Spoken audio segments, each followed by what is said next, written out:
Hej og velkommen til Morten og Troelses rengøringstutorial. Ja, det bliver mega godt. Det bliver skide godt. Og det kommer simpelthen til at skinne hele året, det er jeg helt sikker på. Så det bliver super godt. Velkommen til. Velkommen. Ja, men vi starter med at se, hvor har vi alle vores spændende rengøringsting henne. Det er herinde. Starter nederst. Der har vi toilet. Nej, rengøringsmiddel. Se, der er den allerede. Toiletrens, klude, og heroppe, det her, det bruger vi til spejlet, til at pusse spejlet til sidst. Og så har vi noget glasrens på den næste øverste hylde her. Det er de ting, I skal tage her fra starten, når I skal i gang med rengøring. Herinde i det her skab, der har vi spande. Her tager jeg, fylder spanden op. Hernede finder jeg klud, blå til håndvask, rød til toilet. De ryger op i. Derefter. En lille squeeze, og det skal ikke være ret meget.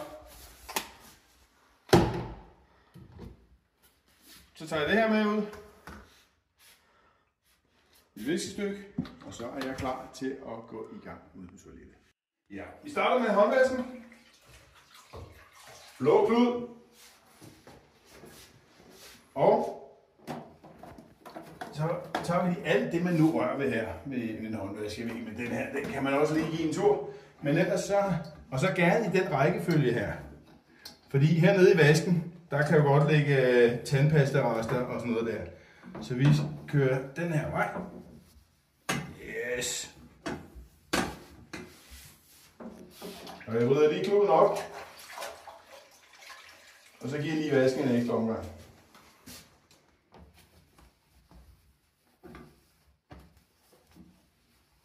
Godt, så der ikke sidder noget hernede også.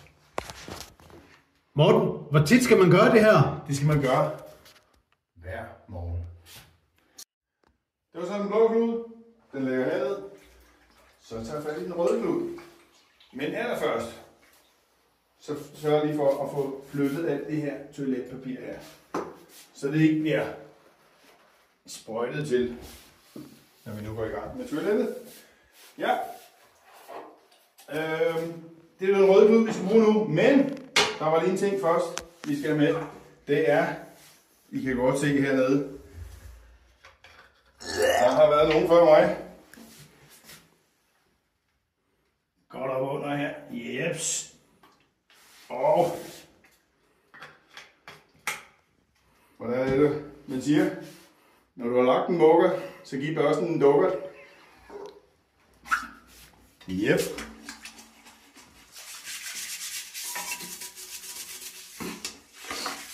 Og det skal bare gøres grundigt, jo. Det her. Men Morten, hvad så hvis man synes, det er mega ulækkert at få det der på fingrene? Så kan man tage handsker på. Vi sørger for, at der ligger plastikhandsker ude i skabet. Så det er altid en mulighed at bruge handsker. Ja, men nu er jeg så færdig her. Så tager jeg den røde klud. Og lige tørre heroppe fra. Fordi at her er der mindst beskidt. Jeg kan faktisk gøre det sådan her, så man lige giver det lidt ekstra. Og derfor, nu kommer jeg til at pjaske ret meget med vand, og derfor har jeg taget de her blå overtrækssutter på.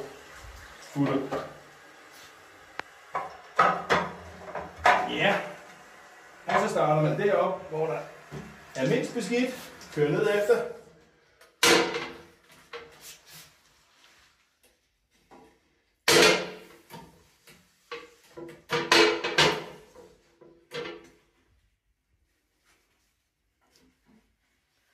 Rundt her. Yes. Men Morten, hvorfor er det, vi skal gøre WC'erne rene hver dag? Det er fordi, at vi er mange, der bruger dem. Eller I er mange, der bruger dem. For det er faktisk ikke os. Og det er også derfor, det er jer, der skal gøre toiletterne rene. Så derfor, så skal der gøres toiletterne rene hver dag. Vi synes alle sammen, det er rarest at sætte sig på et rent toilet. Så.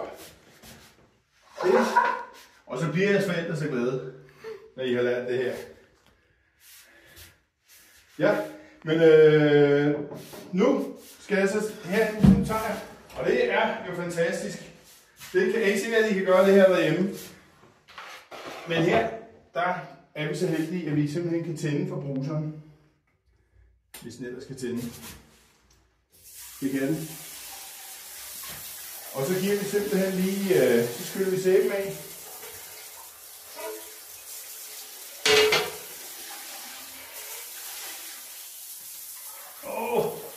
Så jeg kan jo lige tage gulvet med.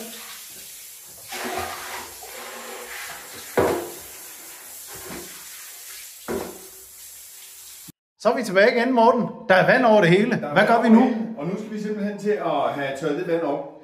Og der har vi snydt lidt, ligesom man gør til i køkkenet. Vi har simpelthen lige været ude og hente en tørklud. Og det gør vi simpelthen, fordi at nu skal det her toilet. Det er jo ikke så rart at sætte sig på sådan et vådt toilet. Det har I sikkert prøvet. I en svømmehal eller et eller andet, hvor man går ud og sætter sig. Det er simpelthen ikke rart. Så derfor så skal vi lige tørre det her det værste af. Vi har pjaske med på toilettet. Sådan. Så er det klar. Og wow, se hvor det skinner. Og så er der gulvet her. Tak, Troels. Yes. Godt, så er der gulvet her. Det begynder jeg så at fjerne alt vandet på. Det er denne her. Hvad hedder sådan en, Troels? Ja, det er vel en swaber. En swaber. Hvad gør man så, hvis man synes, gulvet det er rigtig beskidt? Så, ja, så kan man faktisk gå ud og hente en skrubbe, og så få det skrubbet først. Men er der nogle tidspunkter, hvor vi skal skrubbe gulvet? Det kan godt ske, men det er ikke så tit, vi gør det faktisk. Men der er jo især på drengetoiletterne, kan der jo godt være tendens til at tisse lidt ved siden af. Og hvis det er alt for grelt, så kan det være rigtig godt med en skrubbe. Så ja, vi bruger dem en gang imellem, men det er ikke tit. Jeg tror, du er ved at være færdig nu, Morten. Det tror jeg sammen også, ja. Og jo, der er lige en sidste ting her. Når man så har fået vandet lige skubbet sammen ude i badet.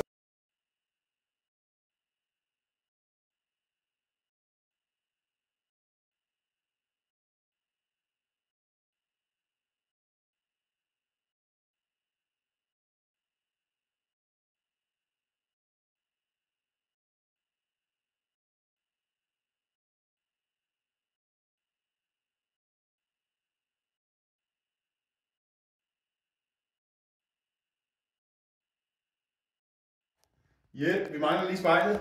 Prik den over ældet.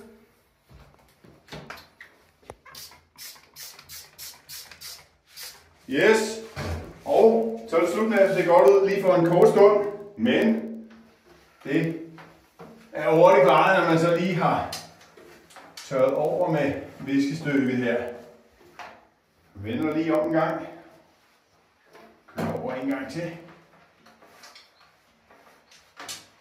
Og så har I simpelthen aldrig set bedre ud. Fantastisk. Husk at like og subscribe for endnu mere content fra Asgaards rengøringsteam. Ses. Ses.